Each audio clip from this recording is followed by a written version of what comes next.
Itulah sebabnya dalam Islam kita diajarkan bagaimana menjaga kebersihannya. An-nadhafatu minal iman, bahwa kebersihan itu sebagian daripada iman. Bayangkan sampai kebersihan disandingkan dengan nilai keimanan. Artinya apa? Tandanya orang yang beriman, ya dia selalu bersih. Kalau dia bersih, maka insya Allah dia mudah untuk menjadi orang yang beriman. Tandanya orang yang tidak bersih, dia bukan orang yang beriman. Kenapa? Pertama, jelas kebersihan bisa menunjang nilai ibadah kita. Bagaimana mungkin kita bisa melaksanakan ibadah sementara kita tidak bisa bersih? Dengan badan kita bersih, badan kita suci, kita bisa melaksanakan ibadah dengan benar. Sebaliknya, jika badan kita kotor, penuh dengan najis, maka kita nggak akan bisa sah melaksanakan ibadah. Dan Islam adalah agama yang mencintai kebersihan. Karena Allah zat yang maha suci, maka kita saat menghadap Allah pun dalam kondisi yang suci. Yang kedua, karena memang kebersihan ini adalah bisa menyelamatkan kita dari wabah penyakit, pasti ya. Orang yang hidupnya bersih, dia tidak akan mudah terjangkiti oleh penyakit. Baik bersih badannya, bersih bajunya, bersih makanannya. Kebersihan bisa menunjang orang untuk hidup sehat. Dan sehat ini adalah harta yang paling mahal. Harta yang paling mahal itu adalah nilai kesehatan. Tidak ada yang bisa melebihi dari itu. Terbayangkan, orang biarpun kaya raya, ya, kaya raya, miliarder, ya, mobilnya pun banyak, rumahnya pun megah, ya, pabriknya pun di mana-mana, kaya raya, tapi oleh Allah diberikan penyakit, nggak ada nikmatnya. Nggak ada nikmatnya, makanan ini dipantang, makanan itu nggak boleh, makanan ini tidak boleh. Akhirnya uang banyak buat apa? Dia nggak bisa menikmati. Sebaliknya, orang biarpun dia miskin, biarpun dia hidup sederhana, rumahnya pun apa adanya, rezekinya pun mungkin nggak seberapa, tapi dia tidak diberikan penyakit, dia sehat walafiat, nikmat hidup itu. Nikmat makan terasa nikmat, tidur terasa nikmat, kumpul dengan keluarga, bercanda bersama, nikmat itu. Makan apapun enak, sudah enak makan, makannya enak itu. Jadi yang namanya kesehatan ini di atas segala-galanya lebih berarti daripada harta sekalipun. Orang rela untuk mengeluarkan miliaran rupiah demi untuk menyembuhkan penyakitnya. Ya, orang rela menjual segalanya yang dia punya demi untuk berobat menyembuhkan penyakitnya. Ini menunjukkan bahwa apa? Kesehatan itu mengalahkan artinya daripada harta yang mewah sekalipun. Sebab itu, sehat ini adalah anugerah yang besar dari Allah yang harus kita manfaatkan dengan sebaik-baiknya. Sebab orang kalau sudah jatuh sakit, itu tidak bisa berbuat apa-apa, ya, nggak bisa bekerja, nggak bisa beraktivitas, semuanya hanya ya diangan-angan saja sedang sakit. Dan biasanya orang tuh kalau sakit apapun nggak enak, minum ini nggak enak, makan ini nggak enak, serba nggak enak orang sakit itu. Coba orang sehat, biarpun makanannya nggak enak akan terasa enak, sehat. Apalagi kaitannya dengan ibadah, orang yang diberikan kesehatan dia bisa maksimal untuk melaksanakan ibadah. Ya, bagaimana mungkin dia bisa melaksanakan ibadah dengan maksimal kalau dalam kondisi badan yang sakit? Tetapi kita terkadang, ya mohon maaf, kita sangat begitu sibuk mengurusi, mencari obat-obat penangkal penyakit badan. Ya, sebab jangan lupa badan kita ini kan terdiri dari dua unsur, ya, jasmani dan rohani, jasad dan ruh, ya. Dua unsur ini yang mendukung kita dalam beraktivitas. Satu, ada yang kurang, bukan termasuk manusia, ya. Jasadnya ada, ruhnya tidak ada, mayit itu, ya. Ruhnya ada, jasadnya tidak ada, apa tuh, setan gentayangan, ya. Ruh ada, jasad ada, manusia hidup, ya. Kita ini ada jasad, ada ruh, ada jasmani, ada rohani. Nah, jasmani rohani ini terkadang dua unsur ini sering terkena penyakit. Penyakit jasmani, penyakit rohani. Mana yang lebih bahaya? Ya sebetulnya dua-duanya bahaya. Tapi kalau kita telusuri, kalau kita analisa, kalau kita cermati, jauh lebih bahaya penyakit rohani daripada penyakit jasmani. Kalau penyakit jasmani ini biasanya, makanya ini ada perbedaan, ya. Ada perbedaan nih. Kita coba pilih mana, ya. Pilih mana. Badan kita sehat tapi roh kita nggak sehat. Jasmaninya sehat, rohaninya tidak sehat. Atau rohaninya sehat, jasmaninya tidak sehat. Kan orang juga akan tidak akan sempurna. Orang gila misalkan, ya, jasmaninya sehat, orang gila itu, dia bisa mondar mandir kok, sibuk dia, ya. Orang gila kan sibuk, ya. Jadi kalau ada orang yang waras gak sibuk, orang waras kemudian dia nganggur, gak ada aktivitas, kalah dengan orang gila itu, ya. Orang gila sibuk, dia pagi-pagi pergi ke sana bawa bungkusan, ya, nggak lama lagi balik ke sini bawa bungkusan, duduk sebentar balik lagi ke sana. Sibuk tuh orang gila. Badannya sehat itu orang gila, tapi ruhnya, ya, rohaninya nggak sehat. Ya kurang enak juga. Atau orang yang rohaninya sehat, jasmaninya tidak sehat, yang enak juga. Orang yang sakit di rumah sakit, ya, terbaring, dia sehat tuh, rohaninya sehat, ya, tapi badannya pun tidak sehat, ya kurang enak juga.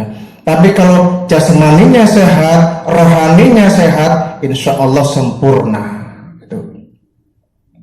Nah, dua-duanya kita sering terkena penyakit, hanya saja efeknya berbeda, ya, antara penyakit jasmani dengan penyakit rohani, ya. Kalau penyakit jasmani, ya, ini ya yang ada pada tubuh kita. Kalau penyakit rohani ini biasanya penyakit yang ada dalam jiwa kita. Kedua-duanya kalau bertemu, wah kacau. Orang sudah jasmaninya nggak sehat, rohaninya nggak sehat. Wah, ini makhluk seperti binatang dia tuh. Apa bedanya tuh penyakit jasmani dengan penyakit rohani? Pertama, kalau penyakit jasmani, saya kira obatnya banyak, ya. Kliniknya juga banyak, itu. Puskesmas juga bersedia mengobati berbagai macam penyakit. Bahkan sekarang itu telah maju begitu teknologi, ya, segala macam penyakit hampir semua ada penangkalnya. Bahkan dokternya pun sudah spesialis itu. Ada spesialis jantung, ada spesialis ginjal, spesialis kulit, dan sebagainya. Masing-masing dokter sudah ada spesialisnya. Obatnya pun saya kira banyak banyak, ya. Obat batuk, ya obatnya banyak. Sakit kepala, obatnya banyak. Sakit kulit, obatnya banyak, ya. Hampir semua penyakit tuh obatnya ada di apotek, ya, di tempat-tempat klinik, obatnya banyak di sana. Herbal dan lain sebagainya. Tapi kalau penyakit rohani ini yang obatnya sulit, tidak ada di berbagai macam tempat. Dokternya pun tidak ada. Kalau penyakit jasmani hampir dokternya ada semua. Berbagai macam spesialis sudah disediakan dokternya masing-masing. Ya, yang ginjal, yang hati, yang jantung, yang liver, ya, yang kulit, masing-masing sudah ada dokternya, ya, spesialisnya itu. Tinggal kita pilih penyakit kita apa. Tapi kalau penyakit rohani, dokternya kemana? Obatnya apa? Tidak ada di klinik, tidak ada di apotek. Apa sih penyakit rohani itu? Penyakit rohani itu ya sombong, ya, takabur, ria, ujub, ya. Ini penyakit rohani, ini malas, itu penyakit rohani. Ya. Yang obatnya tidak ada. Misalkan kita ke dokter, dok, minta obat. Saya punya penyakit sombong. Obatnya apa, dok? Kan dokter pasti bingung. Ibu punya penyakit sombong. Iya, obatnya apa ya? Obatnya apa? Tidak ada. Suntik, bu. Oh, nggak bisa. Wong sombong disuntik apanya? Ya, kita pergi ke tabib. Tabib, saya mau berobat. Iya. Saya punya penyakit, beb, apa? Penyakit saya tuh suka ria, suka pamer, obatnya apa ya? Tapi pasti bingung, penyakit ria, ya nggak ada obatnya, bu. Obatnya tidak ada di apotek, tidak ada di klinik, tidak ada di rumah sakit. Jadi sebetulnya penyakit rohani dengan jasmani sebetulnya lebih mudah menangkal penyakit jasmani daripada rohani. Ya. Kalau penyakit jasmani sudah kelihatan penyakitnya ini, obatnya ini, insya Allah bisa diatasi.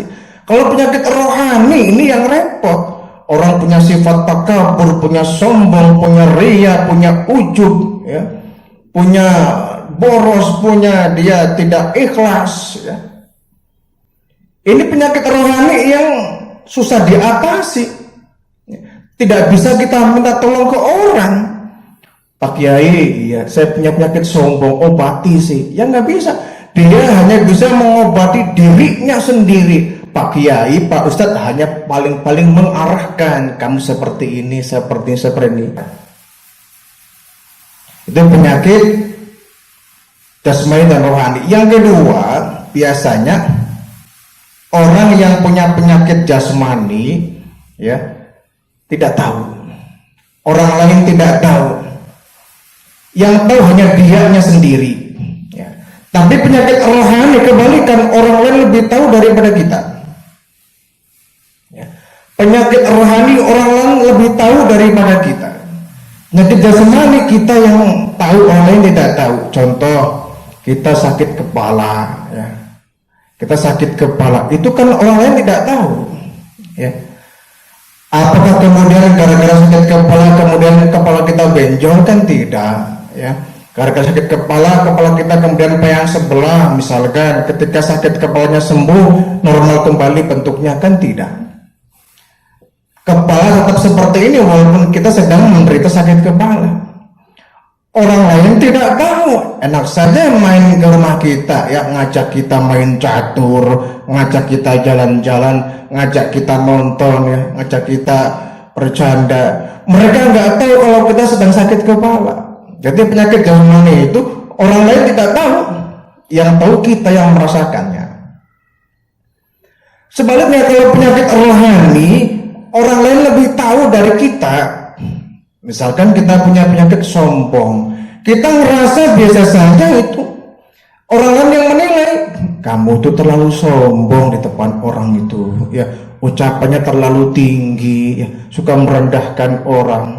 Kita bilang, masa? Nah, itu kan, masa sih? Kita merasa kita biasa saja, tapi orang lain yang menilai dan merasakan.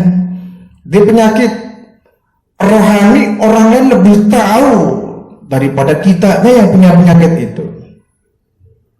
Kita penyakit ria, ya, pengen dipuji orang, ya, pamer. Kita tuh merasa kayaknya biasa itu, ya. Kita dandan tuh arahnya biasa, ya. Cuma orang lain yang menilai kita, kamu pamer ya. Kok tahu pamer? Tadi perasaan, ya, sikapnya biasa. Ketika ada orang banyak, kamu kayak dibikin-bikin, ya. Bajunya dirapi-rapikan, ngomong diwibawain, ya. Kamu pengen dipuji orang, itu. Kamu tadi adzan biasa saja itu. Ketika banyak orang, kok adzan dadakan bagus. Kamu ingin puji orang tuh. Kita ngerasa perasaan biasa saja. Orang lain yang menilai kita. Kita punya penyakit boros. Ini kan penyakit rohani, boros itu, ya. Kita beli ini. Kita tuh ngerasa asa biasa saja itu, nggak ada yang menarik, ya, nggak ada yang berlebihan. Tapi orang lain menilai kamu boros, Ini beli, itu beli, ini dibeli, itu dibeli. Jadi penyakit ini orang lain lebih tahu daripada kita.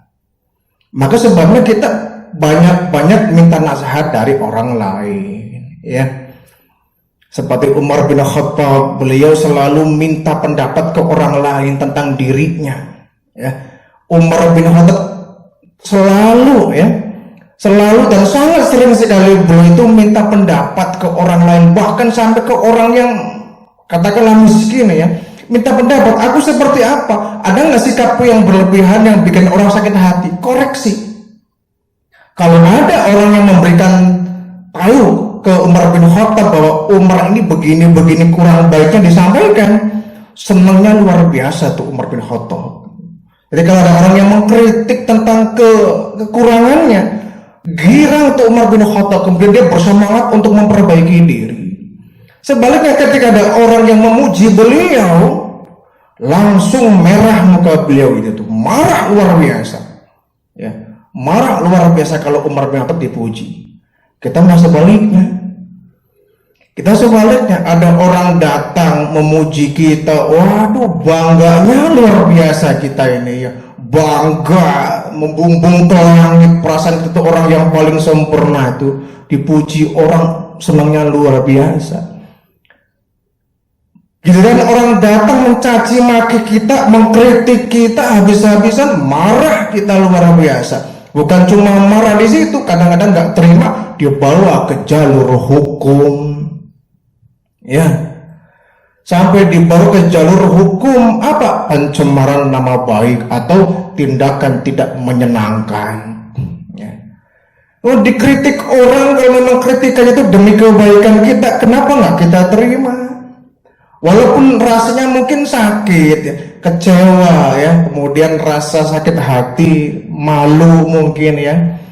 Tapi mungkin itulah keburukan kita yang kita pertontonkan di depan orang lain. Saat orang lain kemudian mengoreksi kita, orang lain memberikan masukan kepada kita, orang lain meluruskan kita harus terima dengan senang hati. Pak, maaf ya, Bapak ini sudah baik, cuma kayaknya omongannya rada kasar ya, tolonglah diperbaiki. Yakin kita ngomong begitu sakit hati, ya? Sakit hati. Tetapi itu mungkin keburukan yang kita tampakkan. Kalau nggak kita perbaiki, ya kita akan semakin jelek. Kalau orang itu tidak memberikan masukan kepada kita, tidak meluruskan kita, mungkin selamanya kita akan seperti itu, ya. Bapak tolong ya, kalau ngomong jangan terlalu tinggi, jangan ada sombong-sombongnya, itu merendahkan orang lain, ya. Itu kritikan orang lain kepada kita harus menerima dengan legowo. Itu berarti keburukan kita, itu kekurangan kita yang harus kita perbaiki. Jangan kita melulu senang kalau ada orang lain muji, aduh Bapak hebat luar biasa, wah Bapak suaranya bagus, Bapak dermawan, Bapak wah senangnya luar biasa. Setelah senang kita lupa dengan kekurangan kita. Ini watak buruk kita.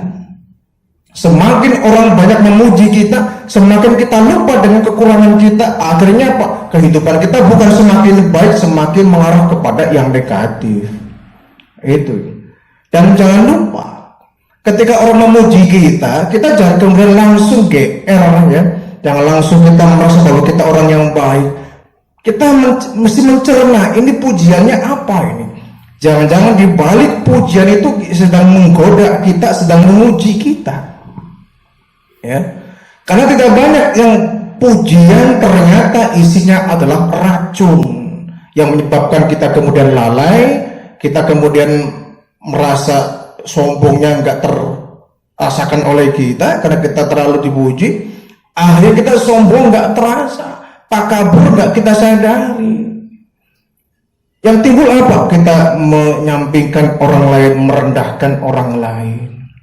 Umar bin Khattab contohnya, dicaci maki, dikritik luar biasa, senyum Umar bin Khattab, malah bahagia. Berarti masih ada yang perhatian dengan saya, berarti masih ada yang kasihan kepada saya. Saya sudah bersikap yang tidak baik, orang lain nggak suka, orang lain ingin kita lebih baik, berarti ketika dia mengkritik kita, itu demi kebaikan kita. Sebaliknya, ketika dipuji orang hati-hati, pujian itu menjadi liang bencana. Pujian itu justru mendatangkan malapetaka kalau kemudian kita tidak menyikapi dengan benar. Ya, tuh. Kemudian bedanya penyakit jasmani dan penyakit rohani. Kalau penyakit jasmani itu biasanya ya efeknya hanya dunia saja. Tapi penyakit rohani bukan cuma dunia, akhirat ikut ke bawah. Jasmani ya, taruhlah misalkan apa tuh penyakit yang paling mematikan, taruh kata kanker misalkan ya, kanker kita katakan penyakit yang paling mematikan ya. Susah dicari obatnya, apalagi sudah stadium 4, orang tinggal menunggu waktu saja itu. Sebahaya-bahayanya penyakit jasmani, paling-paling efeknya dunia, paling banter mati ya, paling banter orang mati. Setelah mati selesai penyakitnya. Tapi penyakit rohani bukan cuma mengganggu kehidupan dunia, sampai akhirat bisa merusak amal kita. Dengki, sombong, ya, takabur, iri hati, ya, adu domba. Ini kan penyakit yang bukan cuma merusak kita di dunia, akhirat bisa hancur berantakan. Amal sholat kita hancur, amal puasa kita hancur, haji kita hancur. Semua amal ibadah bisa hancur kalau kita mengidap penyakit rohani, terutama dengki ya. Dengki, karena dengki ini penyakit yang paling mematikan ya, mematikan iman. Dengki ini seperti api yang memakan kayu bakar terhadap amal-amal kita. Amal kita biarpun banyak, kalau kita memelihara penyakit dengki, hancur berantakan, bisa neraka tuh urusannya. Tapi penyakit jasmani biarpun mematikan, tetapi dia masih bisa punya harapan yang terakhir, apa? Akhirat. Biarpun dia diberikan oleh Allah penyakit yang berbahaya, penyakit yang berat, penyakit yang tidak ada obatnya, selama rohaninya sehat dan dia masih bisa berzikir, bisa beribadah, biarpun jasmaninya kurang sehat, dia punya harapan di belakang itu, apa? Akhirat. Ya, paling-paling mati ya, resikonya mati. Tapi kalau penyakit rohani bukan cuma dunia urusannya, akhirat ikut ke bawah-bawah ya. Maka sebaiknya kita lebih fokus kepada penyakit rohani daripada penyakit jasmani. Ya, walaupun dua-duanya sama penting ya. Tetapi tadi rohani ini penyakit yang hanya bukan cuma di dunia saja, tapi juga akan terbawa ke akhirat ya. Penyakit jasmani pun kita penting untuk bisa berhati-hati menjaga kesehatan, dan kita bisa hidup selalu dalam kondisi yang sehat jasmani kita. Sehingga Nabi berpesan ya, pergunakan masa sehatmu sebelum datang masa sakitmu. Sakit itu ujian ya, dan jangan lupa sakit itu ujian. Dengan kita diberikan sakit, dalam waktu yang sama Allah pun mengangkat derajat kita, merontokkan dosa-dosa kita. Jadi sebetulnya sakit itu anugerah sebetulnya ya. Kalau kita bisa memandang secara pikiran jernih, sakit itu anugerah. Jadi bukan cuma sehat yang anugerah, sakit pun anugerah. Sebab kenapa? Dengan sakit dosa kita dikurangi oleh Allah Subhanahu wa taala. Ya, dikurangi dosa kita. Kenapa? Orang tuh kalau udah sakit kan nggak bisa kemana-mana. Yang biasa nangga ngegosip dengan teman-teman kita, yang kakinya sering melangkah ke tempat maksiat, yang matanya sering dipandang untuk memandang hal yang tidak baik, yang lidahnya dipakai untuk bergunjing orang, yang telinganya sering dipakai mendengar hal yang tidak baik, yang tangan sering melakukan hal yang kurang baik. Ketika dia sakit kan nggak bisa ngapa-ngapain. Kaki nggak berdaya, tangan nggak berdaya, mata nggak berdaya, lidah nggak berdaya. Ya. Ketika kita jatuh mulai sakit, maka potensi kita untuk berbuat dosa pun kecil. Ya, kecil kita. Kalau orang sakit, terus ada nggak orang yang sakit kemudian dia ngomongin orang di rumah sakit, jelek-jelekin orang? Kayaknya nggak ada ya. Orang sakit cenderung lebih banyak diamnya, lagi nggak enak badan, ya. Jadi dia agak terrem, ya, terkendali dari kemungkinan berbuat dosa. Makanya orang yang sakit itu bisa merontokkan dosa, ya. Oleh Allah diberikan ganjaran imbalan. Nih aku berikan kau ujian sakit, ya. Saya angkat derajatmu ke tempat yang lebih tinggi, dosamu aku kurangi. Semakin berat penyakit itu, semakin banyak pula dosa yang kita kurangi, yang Allah kurangi dari diri kita. Maka saya banyak ketika sakit, ya, kita harus bersabar dan menerima qadha-nya Allah, ya. Kalau kita nggak ridho dengan qadha-nya Allah, tidak menerima dengan keputusan Allah, rencana Allah, ya, sakit bukannya mengurangi dosa, malah menambah dosa, ya.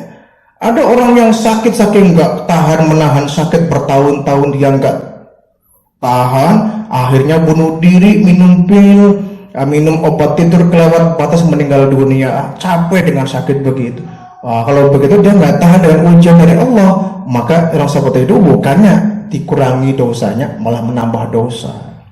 Jadi sakit yang bisa mengurangi dosa itu kalau sakitnya kita digunakan untuk semakin mendekatkan diri kepada Allah, ya. Karena sakit kan kita nggak banyak aktivitas tuh, ya. Karena sakit kita banyak punya waktu banyak, baca Al-Quran, baca Asmaul Husna, baca sholawat, baca zikir, baca istighfar, ya. Kalau kita sedang sehat kan sibuk, biasanya lupa itu. Sedang sibuk sudah lupa zikir, boro-boro ingat sholawatan, boro-boro baca Quran, lagi sibuk. Tapi biasanya orang lagi sakit itu gampang, dia ingat segala-galanya, pengen sholat, pengen puasa, pengen baca Quran. Mumpung sedang banyak waktu, perbanyaklah membaca istighfar, berzikir kepada Allah Subhanahu wa Ta'ala. Ini sakit yang kemudian menjadi anugerah, ya, yang bisa mengurangi dosa.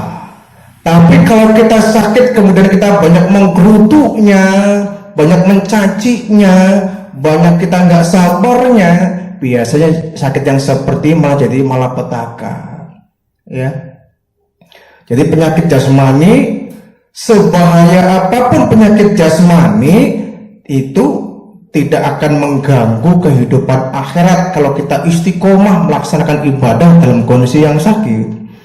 Tapi penyakit rohani biarpun ringan, tanpa diinfus, tanpa dibawa ke rumah sakit, tanpa diopname, tetapi penyakit rohani ini jauh lebih bahaya dari penyakit jasmani, ya. Karena tadi penyakit rohani ini bukan hanya menyerang kehidupan dunia, tapi juga menyerang kehidupan akhirat. Kita bisa bangkrut kalau kita memelihara penyakit rohani. Sebab itu obatnya adalah iman dan amal soleh, ya. Iman dan amal soleh agar kita memperbaiki apa yang kurang. Selain dari itu, perbanyaklah kita watawassaw bil haq watawassaw bis sabr, saling nasihat menasehati, ya. Jadi obatnya 3, iman, yang kedua amal soleh, yang ketiga saling nasihat menasehati, saling memberikan masukan, saling memberikan kritikan, yang kurang apa tambahkan, yang lebih apa kurangi. Dengan begitu kita akan terbebas dari penyakit jasmani ataupun rohani.